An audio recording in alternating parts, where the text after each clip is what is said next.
Okay, nam. Tunaendelea na movie letu kama kawaida, na leo tunakuja na dude hili hapa lingine pia jipya kabisa. Mpenzi msikilizaji, hakika utafurahia na kuenjoy na kupata vitu vyetu, alafu utafurahi kabisa kwa kuona mzee tunatoa vitu vipya kila siku. Mpenzi msikilizaji, na kuletea dude hapa la mwanadada mmoja pale anaitwa Happy. Tunaona mwanadada huyu Happy akiwa ameingia Chakiki kabisa, yani ameingia Chakiki live kabisa, maana ameenda kufanya kazi kwa Mjeda, ambaye huyu Mjeda ni mbabu, lakini huyu mbabu mwanajeshi huyu mstaafu alikuwa na tabia mbaya haijawahi kutokea. Yani yeye alikuwa anaweka wafanyakazi, alafu akishaweka wafanyakazi anawafanya kuwa ni kitoweo, yani kwamba ndo mboga zake za kupiga mzee, anataka abanganyue wafanyakazi wake yani. Kwa hiyo ndio ilikuwa tabia yake ya kubanganyua wafanyakazi. Kwa hiyo so tunamuona pale huyu bidada akawa Happy ameingia kwenye mitego ya huyu mzee, lakini huyu mzee alikuwa ni mwanajeshi mstaafu na alikuwa na watu wengi sana pale nyumbani kwake, hivyo alikuwa tabia zake ndio hivyo. DJ shikilia kitufe kwanza niongee na waungwana hapa. Basi wapenzi wasikilizaji, kama ni mara yako ya kwanza ndio unaingia kwenye chaneli zetu, ungefanya jambo la kiungwana la kusubscribe chaneli yetu ili wewe wa kwanza kabisa kupata vitu vyetu pindi bado vipya kabisa, mpenzi msikilizaji. Na hakika hautajutia bando lako, mpenzi msikilizaji, kwa maana kila siku tunakuwa bora zaidi ya jana, na yote haya tunakufanya uwe na amani na furaha katika kusikiliza chaneli yetu. Mpenzi msikilizaji, fanya jambo la kiungwana, subscribe chaneli yetu, comment, share, utakuwa umejiunga nasi na utakuwa unapata vitu vyetu pindi bado vipya kabisa. Mpenzi msikilizaji, hakika utafurahia na kuenjoy. Basi DJ, tunaomba tuachilie kitufe tuendelee na movie letu kama kawaida. Mpenzi msikilizaji, basi tunamuona huyu mwanadada Happy akiwa anatafuta kazi. Baada ya kutafuta kazi, akafika nyumba ya geti moja, akawa anagonga kwenye geti kwamba anatafuta kazi. Basi watu wale walinzi wakawa wametoka pale na kumwambia, unasemaje wewe bro, unagonga gonga mageti ya watu bila taarifa na nini, afu unagonga gonga kwa hasira. Akamwambia, samani, nilikuwa naomba natafuta kazi. Basi yule baba yule ambaye yuko ndani kule, yule mzee yule ambaye ni mstaafu mwanajeshi, akawa amesikia sauti kwamba kuna mtu anahitaji kazi. Akamwambia walinzi wake, hebu mfungulieni huyo mtu. Basi walipomfungulia akawa ameingia pale. Baada ya kuingia pale, akamkuta jamaa mmoja ambaye mzee kifua imesimama, ambaye yeye bwana, huyu bwana ni mtoto wa huyu baba ambaye ni huyu mwanajeshi, yani mtoto wake mpenzi, lakini naye ni mwanajeshi pia. Huyu bwana yeye alikuwa anatambulika kwa jina la James. James alikuwa ni mwanajeshi mmoja mzuri na alikuwa ni bouncer kinyama na amepanda hewani sana. Basi huyu bidada Happy baada ya kuingia ndani akawa amefika pale, akasema mimi naomba kazi. Baada ya kuomba kazi, basi akawa ameambiwa basi kazi umepata. Yule baba yule akawa amemwambia kazi umepata. Basi akawa anaanza kufanya kazi, lakini wakati anafanya kazi pale, basi mambo yakawa yanaenda ndivyo sivyo ambavyo haelewi. Anamuona mzee kama anakuwa ana tabia fulani hivi, lakini hajaionyesha bado na kuifungua makucha yake. Lakini tunamuona mwanadada mmoja ambaye alikuwa anampenda sana James. Huyu mwanadada huyu alikuwa anampenda James na kama vile alikuwa ni mpenzi wake, lakini James hamtaki na pia James hampendi kabisa, lakini huyu bidada anampenda kweli na amekuwa akimsumbua sana James, anamtaka. Lakini pia ile bidada wakati anafanya kazi pale, yule mzee siku moja akawa ametoa ofa, akamwambia, bwana, mimi nataka nikupe ofa. Ile bidada Happy akasema, ofa gani? Akamwambia, bwana, mimi nataka nikupe pesa hizi hapa kwa ajili ya kufanya kazi vizuri, kwa sababu unafanya kazi vizuri, nakupa ofa hii. Akawa amempa pesa pale ya kutosha, yani yule bidada akawa ameenda amefurahia, anamwambia mdogo wake, alikuwa na mdogo wake nyumbani wa kike, akawa anamwambia kwamba, bwana, nimepewa pesa nyingi sana bwana kama ofa na yule mzee. Basi yule kijana wakati anaendelea kufanya kazi pale, akawa anaendelea kuwa karibu sana, ambaye ni James, akawa anaendelea kuwa karibu sana na Happy. Na Happy pia alikuwa anazidi kumpenda tu jamaa, kwa sababu alikuwa yuko serious na yuko na mambo yake. Lakini pia yule bidada ambaye anampenda James alikuwa anamsumbua sana, mara kwa mara anakuja nyumbani na anamtaka kimapenzi, na pia jamaa akawa hataki, ampendi kwa sababu tabia zake sio nzuri, yani akawa anamchukia sana yule bidada. Lakini Happy yeye akawa anaendelea kuwa karibu na jamaa nini, maisha yanaendelea fresh nini, na mambo yakawa yananoga, yani mambo yanakuwa fresh, yani mara afike jikoni amsaidie masuala ya kupika pika Mjeda huyo, lakini anaingia jikoni, uweze amini mapenzi jinsi yanavyoteka. Mapenzi yanaga komando, yani hata kama ni komando, lakini kwenye mapenzi lazima ukae, yani mapenzi ndio kila kitu. Basi so mchizi akawa hadi anamsaidia kupika bidada nini, lakini mzee naye pia akawa anauona ule ukaribu na binti yake yule mtoto wake pamoja na yule binti ambaye ni yeye amempa ofa, na nia ya kumpa ofa yule mzee amempa ofa, alikuwa anamnogesha kwamba amsogeze karibu karibu ili aweze kumkamata kiuzuri ili aweze kumbanganyua, kwa sababu yule mzee alikuwa anapenda kubanganyua mabinti wadogo na alikuwa anatumia cheo chake vibaya kwa sababu ana pesa. Kwa hiyo sio akawa amempa ile hela ili ambanganyue, akawa anamweka tu aingie kwenye 18. Lakini James alikuwa hajafahamu hilo. Basi siku hiyo wakati wanaendelea kupiga mastori na nini, basi bidada akawa anaendelea kumnogesha jamaa na jamaa akawa anaendelea kunoga kwa bidada. Basi siku hiyo kawa jamaa anapika pale, ikabidi jamaa akawa amemsogelea yule binti Happy. Baada ya kumsogelea Happy jikoni, wakawa wanapika pale, mara Happy akateleza, jamaa akamdaka kama Sharukani yani. Baada ya kumdaka, basi bidada akawa ameenda ndani, amelala usiku, anakumbuka tu kile kitendo alichodakwa na jamaa, yani alivyoteleza kadakwa yani kama Sharukani na Kajol, yani jinsi walivyokuwa wanadakana kimapenzi. Basi ndivyo ilivyokuwa inatokea kwa Happy, akawa anamwaza yule jamaa alivyo amemdaka yani. Basi so kesho yake akawa anapika, lakini huko anamwaza mchizi, akawa anasema jamani, sasa siaje leo tuna jikoni jamani, mbona haji? Mimi namfikiria huyu kaka, nimempenda. Lakini pia ile bidada yule akawa hajui hata atafanyaje. Sasa mara kidogo ikabidi jamaa kaingia kweli jikoni. Baada ya kuingia jikoni, wakawa wanapika pale nini, mastori na nini. Mara jamaa uvumilivu umemshinda, so akamsogelea bidada, akamkazia macho. Ikabidi bidada Happy akawa anaogopa, anasema jamani, wewe mkaka, mbona leo unanikazia macho hivyo, unaniangalia usoni jamani hivyo? Akamwambia tulia, niangalie vizuri na mimi usoni kama ninavyokuangalia. Basi bidada akawa anatetemeka na kufumbafumba macho. Ikabidi jamaa akawa anazidi kusogeza tu mdomo wake karibu na yeye. Jamaa akasema jamani, nakufa leo jamani, nini unataka unifanyie? Ibidi bidada afumbe macho. Baada ya kufumba macho, akashangaa amepigwa bonge la kisi, akamlamba mate. Basi bidada naye akaona mbona mautamu, ikabidi naye akanogewa, naye akaanza kula mate pale. Wakati wanakulana mate pale, wamenogewa, mzee akajikuta wamebebana mpaka hadi chumbani. Baada ya kufika chumbani, wakafika katika 6 kwa 6, wakavunja amri ya 6 katika kitanda cha 6 kwa 6. Baada ya kumaliza kubanganywana pale, akawa ameshambanganyua mtoto wa watu, wamemfurugua manywele mtoto wa watu, huwezi amini, akawa amembanganyua. Baada ya kumbanganyua sasa pale, akawa amekumbuka kurudi jikoni. Anarudi jikoni, akakuta mboga alikuwa anapika ameunguza. So ikabidi aanze kugombana naye tena, mwambie unaona wewe ndio umesababisha mpaka nimeunguza. Akasema umesababisha au tumesababisha? Wote tumesababisha kuunguza mboga, kwa hivyo tuanze kupika upya. Basi wakawa anacheka pale, wanafurahi, mapenzi yamenoga, ametaradadi. Lakini kumbe mzee naye alikuwa anaudai ile mchezo mzima, naye mzee kesho yake akawa anataka. Baada ya kutaka, ilibidi jamaa ajue kwamba mzee anamtaka demu wake. Basi baada ya hapo ilibidi amuulize demu, kwani kuna shida gani? Akaambia mzee, mimi aliniambia tu atanipa ofa, akamenipa pesa kidogo, akasema hizi pesa nimekupa kwa ajili ya ofa, kwa ajili ya kufanya kazi vizuri. Akamwambia umekosea sana Mary, kwa nini umekosea sana Happy, kwa nini umepokea pesa?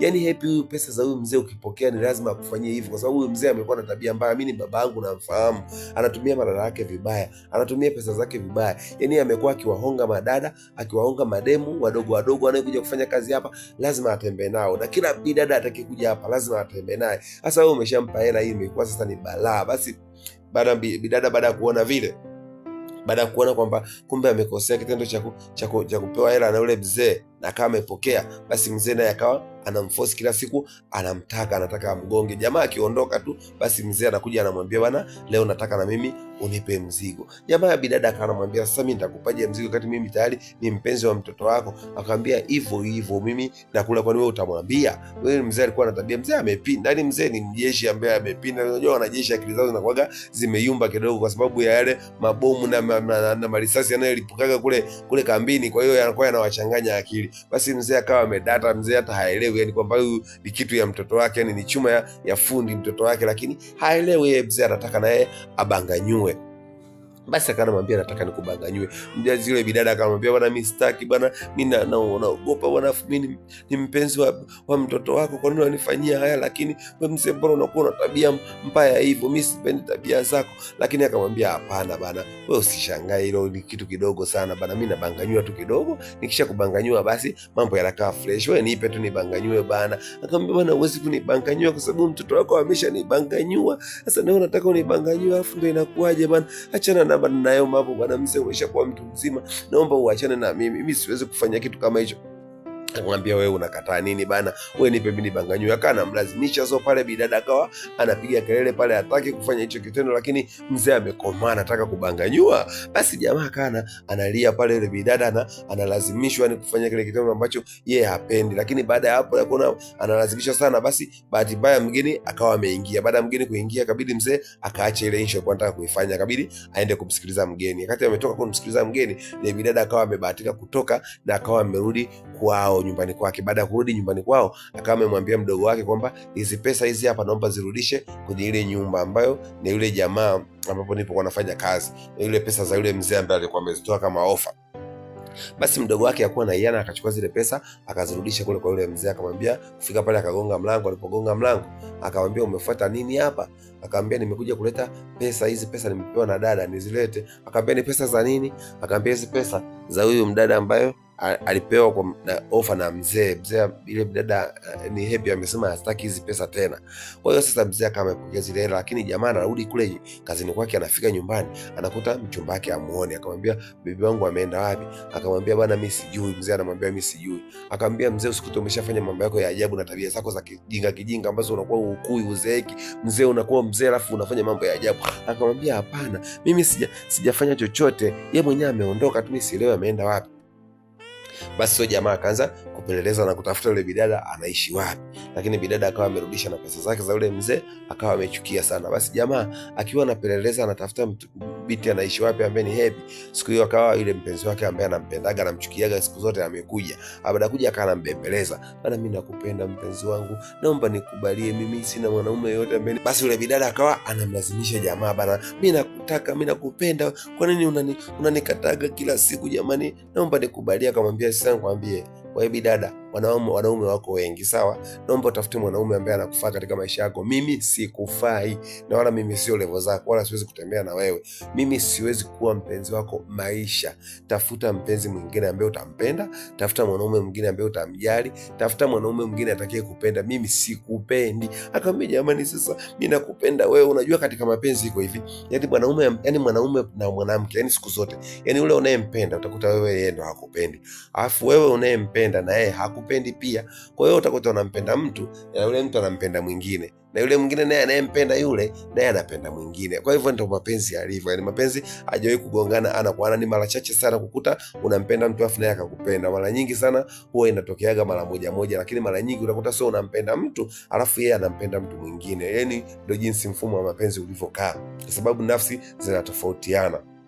Haiwezi katokea nafsi zote zikatokea kupendana, mara chache sana. Na ukikuta hivyo mapenzi yanakuwa ya kweli sana. Ukikuta nafsi imempenda mtu na yeye ni mtu, na mwanamke akampenda mwanaume na mwanaume akampenda mwanamke, huwa inakuwa yani ni mara chache na huwa wanapendana sana. Lakini mara nyingi mapenzi ya kutokupendana, ukiwa unampenda mwanamke afi yeye akupendi, mara chache ukishamkamata na ukamdhibiti akaja akakupenda, basi anakupenda forever. Ndivyo inavyokuwa mapenzi, ndivyo jinsi yanavyokuaga. So basi akana mbembeleza, anamwambia ni naomba tu nikubalie, lakini mimi ndo wako, mimi ndo nakupenda na utopata mwanamke atakayekupenda kama mimi. Akamwambia, haijalishi nisipate nipate, hiyo ni maisha yangu, usiingilie maisha yangu, tafuta mwanaume atakayekufaa, mimi sio mwanaume wa level zako.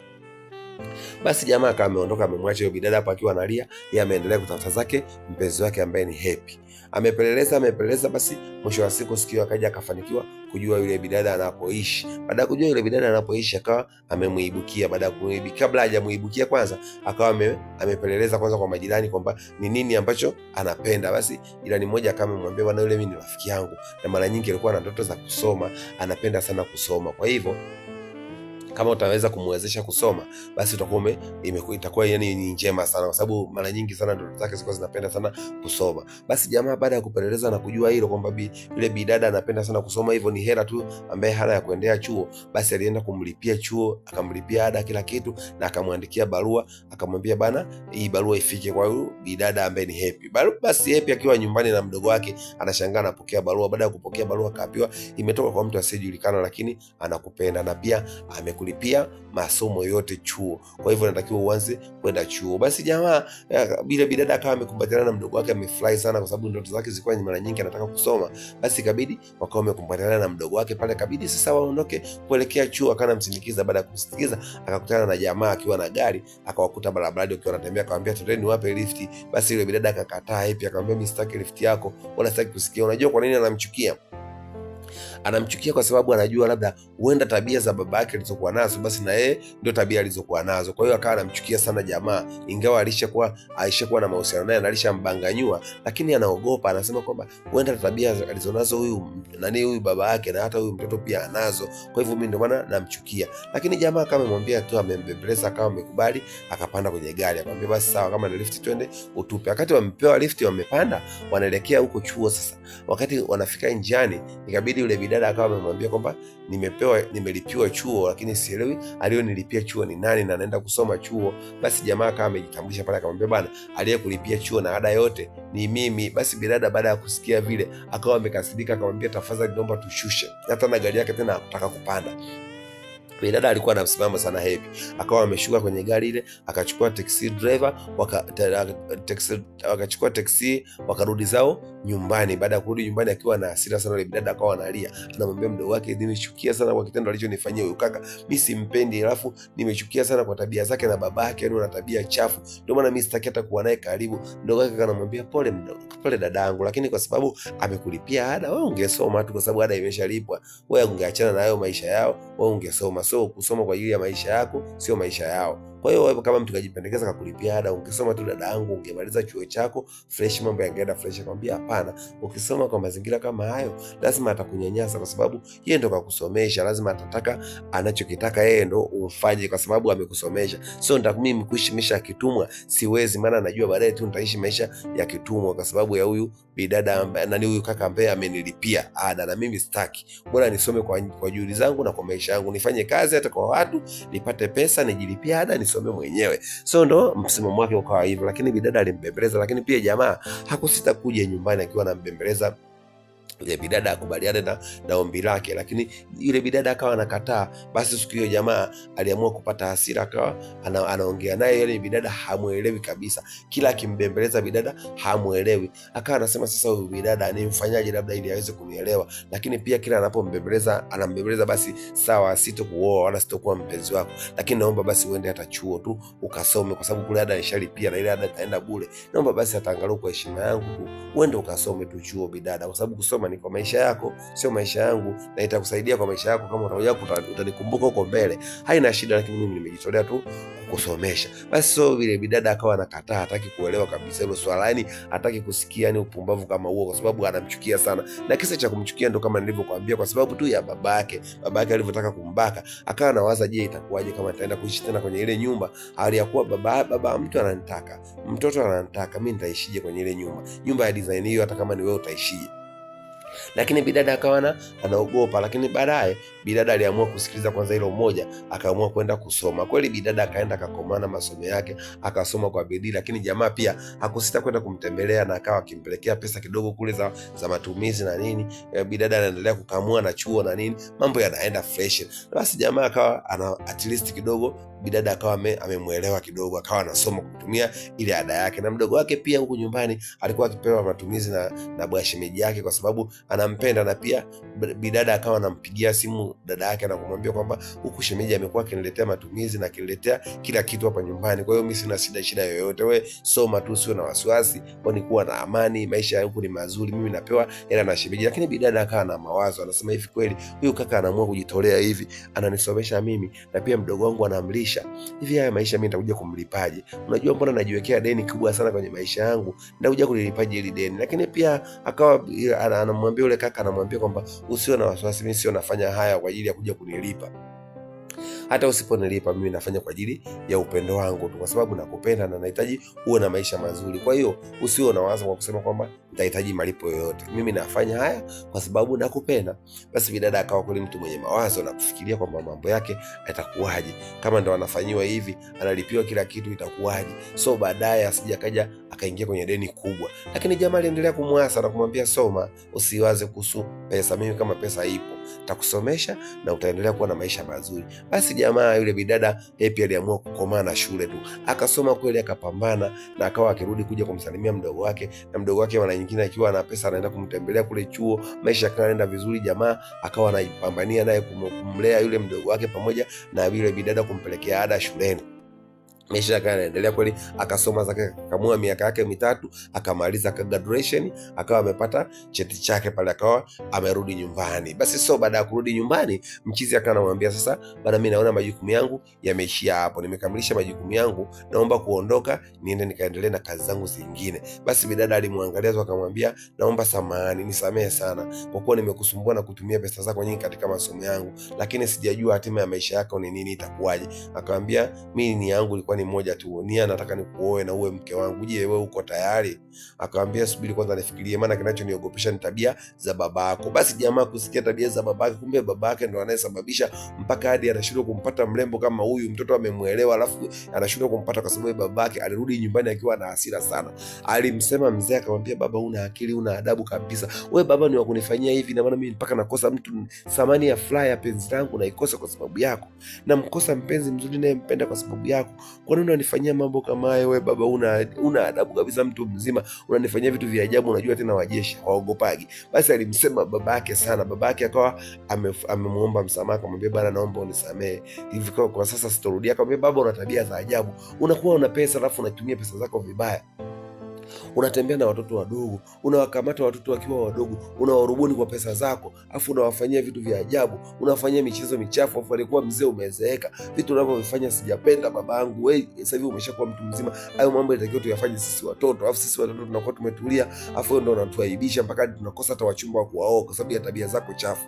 Basi alimsema sana baba. Baba akawa amemwambia, bana, naomba nisamee mwanangu, kwa sababu haya maisha unajua nilopitia mimi ndio hayo, ndio maana naona hata mama yako mzee alinichukia na kuniacha kwa sababu ya tabia zangu, lakini kwa sasa kwa sababu mtoto wangu umekuwa na umenieleza mambo kama haya, kiukweli ameniingia akilini, naomba unisamehe. Akamwambia, baba, kweli mimi nachukia sana tabia unazozifanya, mimi sizipendi, kwa sababu wewe ndio unafanya changamoto mpaka sisi tunakuwa tunatembea huko tunaona aibu, tunatembea tunaona hata aibu kutembea kutokana na jinsi tabia unazotufanyia. Wewe ni baba mtu mzima, badilika, kuwa fanya mambo yake ukiutu uzima, maana unatufanya sasa mpaka sisi tunakosea. Sifa zote zimetapakaa huko mjini kwamba una tabia mbaya, wewe unatembea na wasichana wa kazi, unawaleta wasichana wa kazi, unakuwa unawarudia, unawaonga pesa, unawapa ofa. Hizo ofa zako paka lini baba? Hizo pesa za kinua mgongo ambazo umezipata utazitumia vibaya kwa watoto wa watu. Imagine kama vuta picha ingekuwa ni watoto wako wewe. Baba unafanya vitu vya ajabu, baba wewe ni mtu wa ajabu, baba ni mbinafsi, baba ni nini. Basi alimtupia kila lawama.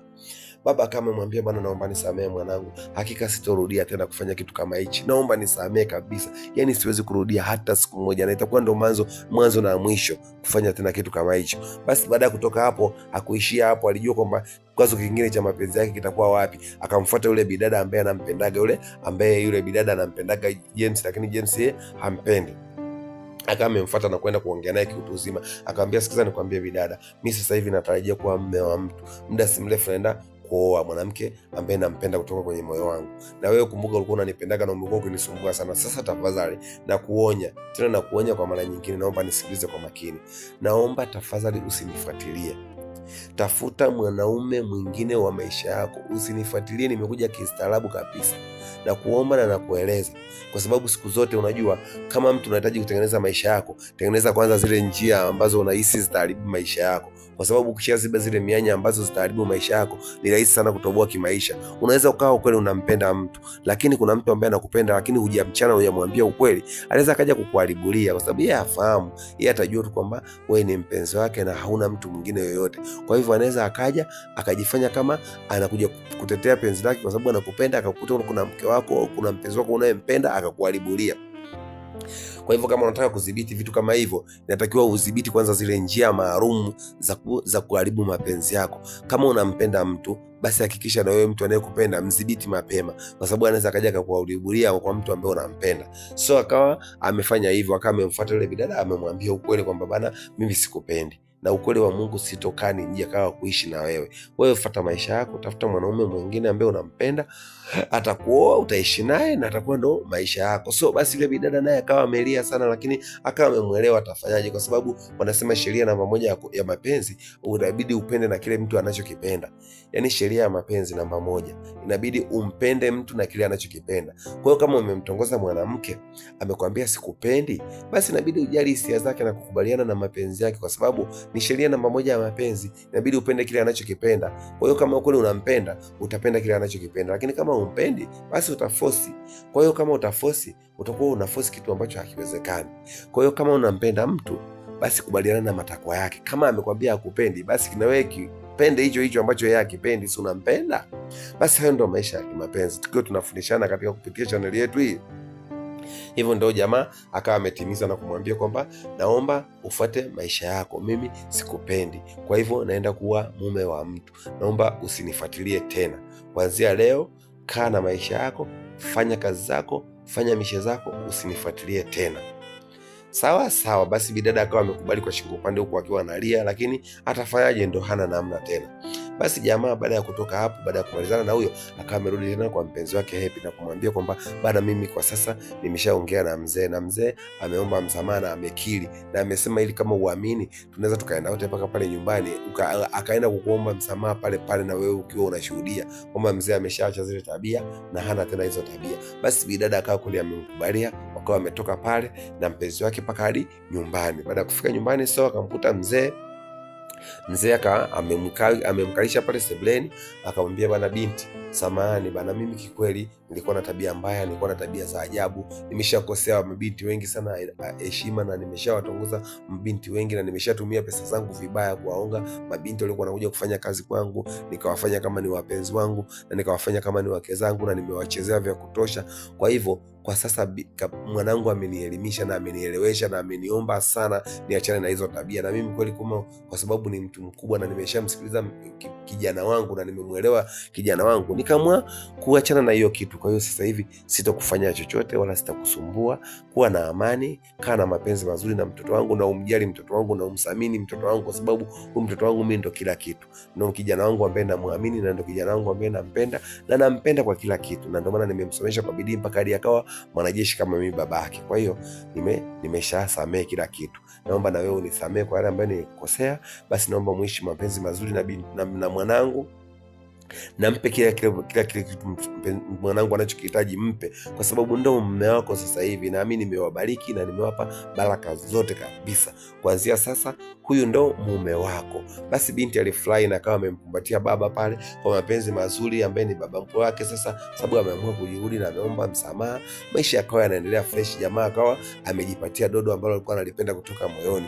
Basi wakawa wanafanya utaratibu wa kufanya mapenzi yao yawe mazuri, wakafanya maandalizi, wakafanya bonge la sherehe, wakaalika majirani na ndugu na watu baki, wakafanya bonge la sherehe pale. Baada ya kufanya bonge la sherehe, wakawa wamefunga ndoa yao. Baada ya kufunga ndoa, hauwezi amini, wanamaliza tu kufunga ndoa, ikaja surprise nyingine, ambaye binti alipokuwa ameenda kusoma, basi amejaliwa kupata kazi kutokana na certificate yake ilivyokaa vizuri nini, basi amebahatika kupata kazi. Basi bidada naye akawa pia mwajiriwa. Jamaa mume wake akawa ni mwanajeshi, alafu pia binti yake naye mke wake naye ameajiriwa, amekuwa mwalimu mkuu ambaye wa shule fulani alikuwa anafundisha. Kwa hiyo basi wote wakawa wana kazi na maisha yao yakawa mazuri na mambo yakanoga, mapenzi yao yakawa yametaradadi na nyumba ikawa ina amani, furaha kama zote. Hakuna mtu mwenye kinyongo na mtu, hakuna mtu mwenye chuki na mtu. Kwa hivyo maisha yao yakawa yamebadilika, kila mtu akawa na kazi na akawa ni wapenzi, na Mungu akawajalia wakabahatika kupata watoto wawili ambao wa kike na wa kiume, na maisha yakawa bomba kabisa. Na pia baada ya kupata watoto, na pia yeye mwenyewe mzee akawa anasema sasa, kuanzia sasa hivi na wakabidhi majukumu yote, hii nyumba sasa hivi ambayo tulikuwa tunaishi wote kama familia, mimi nataka nihame, niondoke niende kwenye nyumba nyingine ile ambayo nimejenga kule. Kwa hivyo hii nyumba nakuachia mwanangu, pamoja na binti yako na mke wako na mabinti zako wawili, mkae kwa kujitawala. Basi dingi akawa ameondoka na kuachia ile nyumba ambayo alikuwa amejenga yeye, ameondoka yeye, ameenda kwa kwenye nyumba nyingine ili awaache wawe uhuru zaidi. Basi kijana wake kweli James alifurahi sana baada ya babake kumpa uhuru na kumpa heshima kama hiyo, akawa amemwachia ile nyumba, akamwambia basi nyinyi mtakaa kwenye nyumba, mimi naenda kukaa kwenye nyumba nyingine. Basi so mchizi akawa na mke wake na watoto wake wawili wakawa wanaenjoy, wanafurahia maisha yakawa bomba, na pia wakaenda kumchukua na yule mdogo wake na yule bidada, wakawa wanaishi naye pale kwa sababu alikuwa bado ni mdogo. Akasema hawezi kukaa kule mwenyewe peke yake, ngoja tuje tuishi naye hapa. Kwa hiyo mapenzi yakawa mazuri, maisha yakawa bomba, na hapo ndipo mzigo wetu ukawa unafikia hapo mwisho. Mpenzi msikilizaji, kama ni mara yako ya kwanza kuingia katika chaneli zetu, tungeomba ungefanya jambo la kiungwana la kusubscribe chaneli yetu, na pindi utakapokuwa umesubscribe chaneli yetu utakuwa wa kwanza na utaendelea kupata vitu vyetu pindi bado vipya kabisa, na hakika hautajutia bando lako, kwa maana kila siku tunakuwa bora zaidi ya jana. Na yote haya tunayafanya kwa ajili ya kukufurahisha mpenzi msikilizaji, uendelee kuenjoy na uendelee kufurahi, na unapopata vitu vyetu pindi bado vipya kabisa utakuwa unaendelea kufurahi mpenzi msikilizaji, utakuwa wewe ndio wa kwanza kupakua kabisa kati vimetoka jikoni. Na kuomba ungefanya jambo la kiungwana la kusubscribe chaneli yetu, pia utakuwa unafurahia chaneli zetu na utakuwa unapata vitu vipya kama hivi. Bila kusahau mambo yetu ni yale yale. Shout sana kwa marafiki zangu, na wapenda sana marafiki zangu wote. Asanteni na nashukuru kwa kunisikiliza, na wote mnaonifuatilia asante.